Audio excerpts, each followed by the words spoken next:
They called her just the cook. Then the base went dark, the gate alarm started screaming, and a group of armed attackers found out exactly what she used to be before anyone in that kitchen ever met her.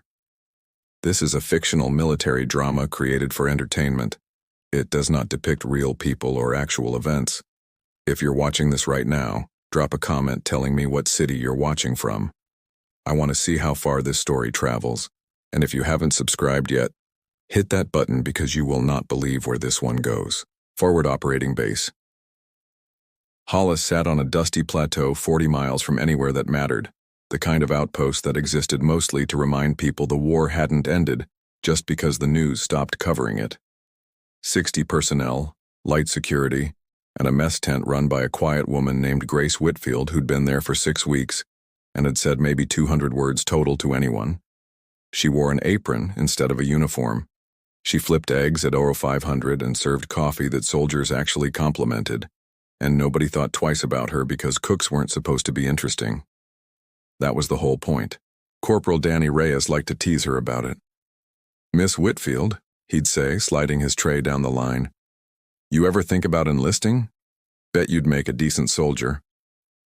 She'd just smile and hand him his eggs and say nothing, and he'd walk away thinking he was being charming, never noticing the way her eyes swept the room every single time the mess doors opened, never noticing she always stood with a clear line to 2 exits, never noticing her hands, calloused in places that had nothing to do with kitchen work. Staff Sergeant Cole Bennett noticed. He didn't say anything either, not at first. He'd served 12 years, and something about the way Grace moved through a crowded room set off a quiet alarm in the back of his skull that he couldn't name. He watched her once during a mortar scare, when everyone else flinched and ducked. She didn't flinch. She counted. He saw her lips moving, timing the impacts, and he thought, that's not a civilian reaction. That's training. But he kept it to himself, because 12 years in the Army teaches you that some instincts are worth trusting quietly instead of loudly. The attack came on a Tuesday night, 3 hours before dawn, when the base was at its thinnest and its most tired.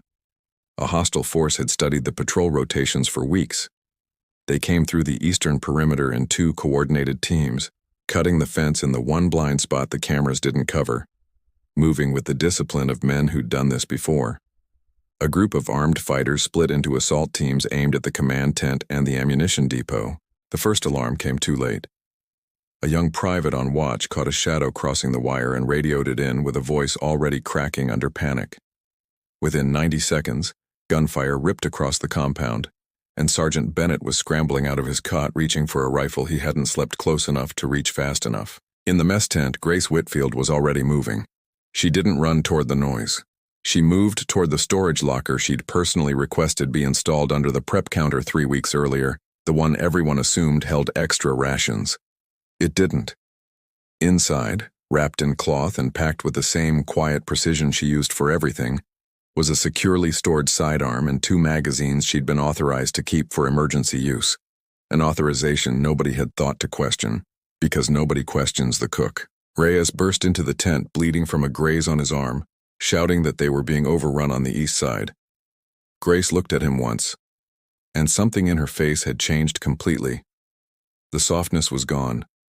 What replaced it was a stillness Reyes would later describe as the scariest thing he saw all night, scarier than the gunfire. "Stay behind the counter," she said. Her voice had dropped an octave, flat and precise. "Cover your ears." She stepped into the doorway of the mess tent as the first attacker rounded the corner, rifle raised, expecting an empty kitchen. 2 precise defensive shots ended the threat before he even registered one was there. The second man behind him hesitated half a second too long, and that hesitation was the last decision he ever made. Sergeant Bennett arrived at the edge of the compound in time to see something that stopped him cold. The cook, the quiet woman who served him coffee every morning, was moving through crossfire like it was choreography she'd rehearsed 1,000 times. Controlled bursts, no wasted motion. She used cover like she'd built the base herself, cutting angles the enemy didn't expect a defender to know existed. "Whitfield," he shouted, ducking beside a supply truck as rounds sparked off the metal. "Where in God's name did you learn to shoot like that?" She didn't answer him with words. She answered by stopping another attacker at a distance most of his own men would have needed a scope to manage, then reloading in under 2 seconds with hands that didn't shake at all.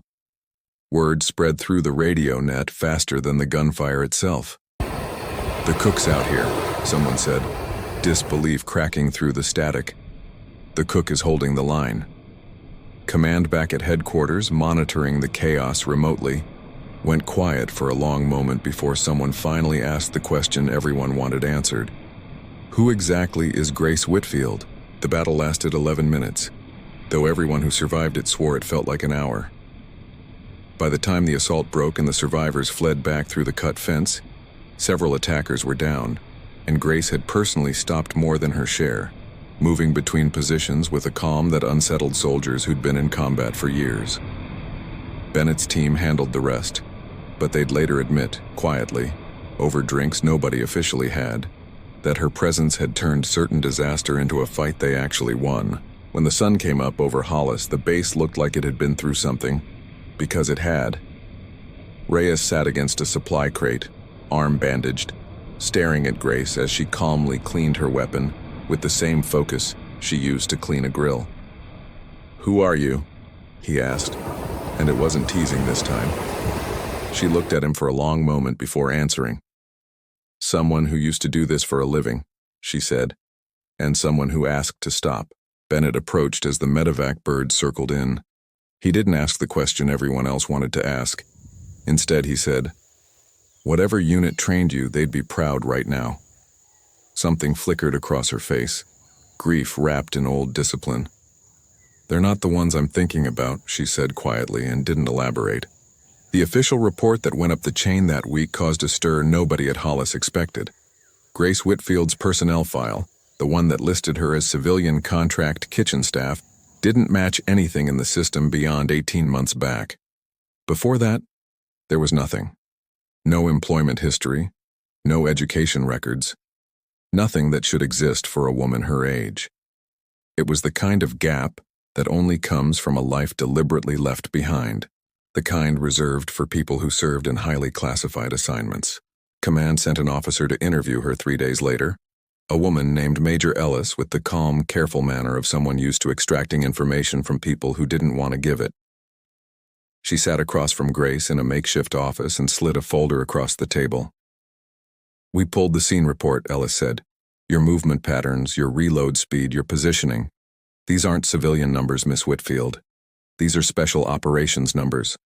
So I'm going to ask you plainly, who trained you, and why does a woman with that training end up cooking eggs on a forward base?" Grace was quiet for a long time before she spoke. "I spent 6 years doing work that doesn't exist on paper," she said finally. "Work where the target list was never wrong, and I never asked why, because I trusted the people giving the orders." She paused, her jaw tightening. "Then one mission, the intelligence was wrong. I found out after.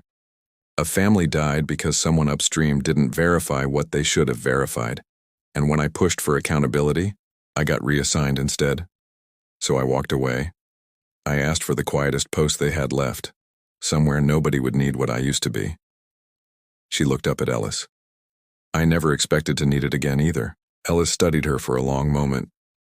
"You saved this base," she said. "Without you, most of these people don't see the sun come up."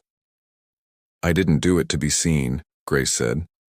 "I did it because it was the same choice it's always been. Do the thing you were trained for or watch people die because you didn't." The story didn't stay contained, of course. Soldiers talk, and soldiers who've just watched their cook turn into a one-woman defense line talk more than most.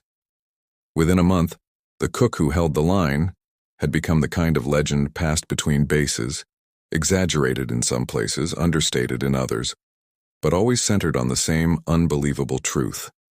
The quietest person in the room had been the most capable one the entire time. Bennett made sure her official commendation reflected what actually happened, fighting through paperwork and skepticism from officers who couldn't quite process that a contracted kitchen worker had outperformed trained infantry under fire. Reyes, for his part, never teased her about enlisting again. Instead, months later, when his own enlistment came up for renewal, He told her she was the reason he decided to pursue advanced marksmanship training himself. "I want to be the kind of quiet that matters," he told her. She just smiled the way she used to when she still thought nobody was watching her closely enough to notice. Grace stayed at Hollis another year, still cooking, still quiet, but something had shifted in how the base saw her. Not fear exactly, respect, the kind that doesn't need to announce itself. She never talked about the 6 years before Hollis again, not fully, not to anyone. But every soldier who served alongside her afterward understood one thing, without needing it explained. The softest voice in the room is sometimes the one that's already survived the loudest war, and the people who underestimate that voice usually only make that mistake once. This story is a work of fiction created for entertainment purposes. Any resemblance to actual people, military units, locations, or events is purely coincidental. The story does not represent real military operations or historical events.